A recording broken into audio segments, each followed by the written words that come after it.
I think still if you were to stop 100 people in the street, you might have 5 of them that have heard of crowdfunding in general, and 4 of those probably heard of Kickstarter.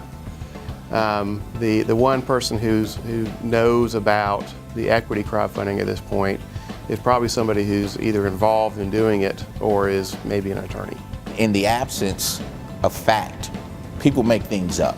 It's not for everyone, but for the people who are looking to really take their small business and go to that next level, it's access. It's access that you just can't get with the small business, even if you have a great idea. For people like me, there's really only one choice, and that's friends and family.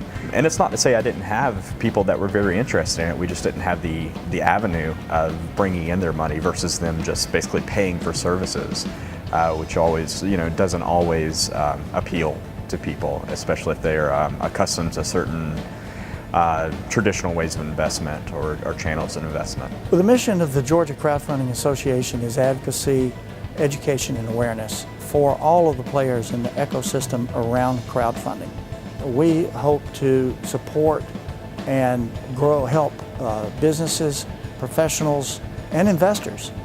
It's very important for investors too, to find more and better opportunities to create jobs and strengthen communities in the state of Georgia.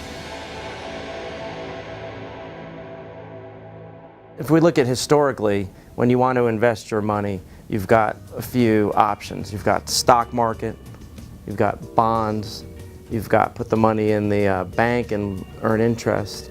And then most people haven't had the opportunity to invest in small startup companies because that was really reserved for what they call accredited investors.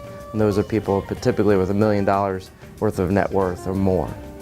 So crowdfunding really opens up this new type of investment, investing in small privately held companies that traditionally most Americans, 95% of Americans, weren't able to invest in. Crowdfunding already exists. We don't have to like it, but for certain it's got momentum and people are using it. So the problem is there's no regulation around it yet, so to speak, and we need to get with the policymakers, the legislators, figure out what are best practices to protect businesses, not just so they can get crowdfunding, but so they can have a good business and sustain themselves for the long term. Crowdfunding, I think, is a great solution for startup at the beginning of their way. It's relatively easy to get, and it's a great way to actually keep your equity intact while continuing developing your idea and your concept.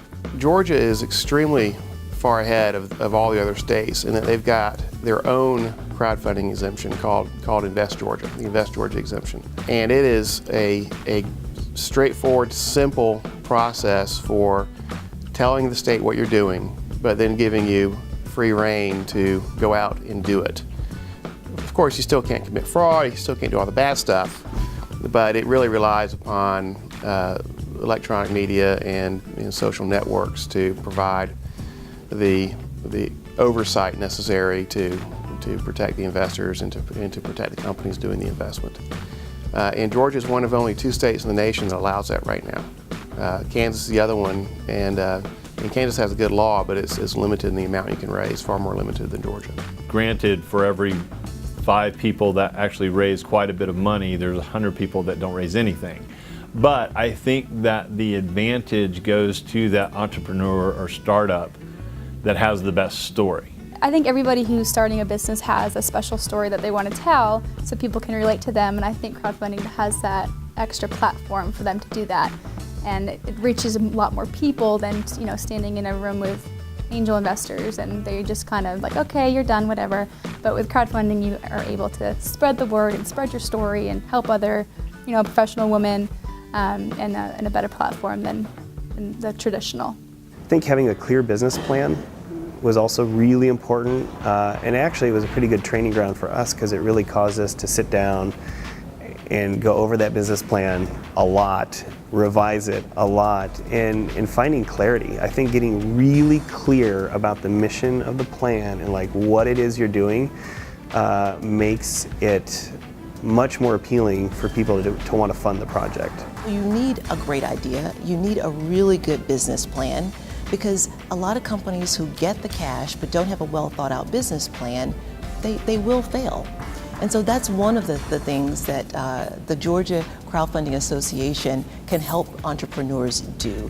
We can help you develop that business plan. We can help you develop a strategy to, again, take your idea from just idea to execution.